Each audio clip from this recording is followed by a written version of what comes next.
ഈ റിപ്പോർട്ടിൻ്റെ അടിസ്ഥാനത്തിൽ ഞങ്ങൾ കൂടിയ ഉന്നതതല യോഗത്തിൻ്റെ തീരുമാനങ്ങൾ സ്കൂളിൻ്റെ ചുമതല ഉണ്ടായിരുന്ന AEOയിൽ നിന്നും ഉടൻ വിശദീകരണം തേടും.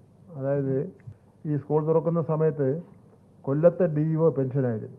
അത് കാരണം കൊല്ലം AEO ആൻ്റണി പീറ്ററിനായിരുന്നു DEOയുടെ അധിക ചുമതല നൽകിയിട്ടുള്ളത്. അപ്പോൾ അധിക ചുമതല ഉണ്ടായിരുന്ന ആൻ്റണി പീറ്ററിനോടായിരിക്കും വിശദീകരണം ചോദിക്കുന്നത്. ഏത് നടപടി സ്വീകരിക്കുന്നതിനും അതിന് മുൻപായി ഒരു വിശദീകരണം ആവശ്യമാണ്. നടപടി എടുക്കാതിരിക്കാനുള്ള കാരണം കാണിച്ച് മാനേജ്മെൻറ്റ് നോട്ടീസ് നൽകും. അത് വിദ്യാഭ്യാസ അവകാശ ചട്ടങ്ങളിൽ പറയുന്ന കാര്യമാണ്. അതിൽ ചാപ്റ്റർ 3 റൂൾ 7 പറയുന്നതാണ് action against manager education agency in the event of mismanagement. അതിലെല്ലാ കാര്യങ്ങളും വ്യക്തമായി തന്നെ പറയുന്നുണ്ട്.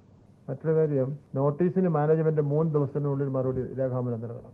സ്കൂളിലെ പ്രധാന അധ്യാപികയെ അടിയന്തരമായി സസ്പെൻഡ് ചെയ്യണം. അത് മാനേജ്മെന്റാണ് ചെയ്യേണ്ടത്. മാനേജ്മെന്റ് ചെയ്തില്ലെങ്കിൽ ഗവൺമെന്റ് ചെയ്യും.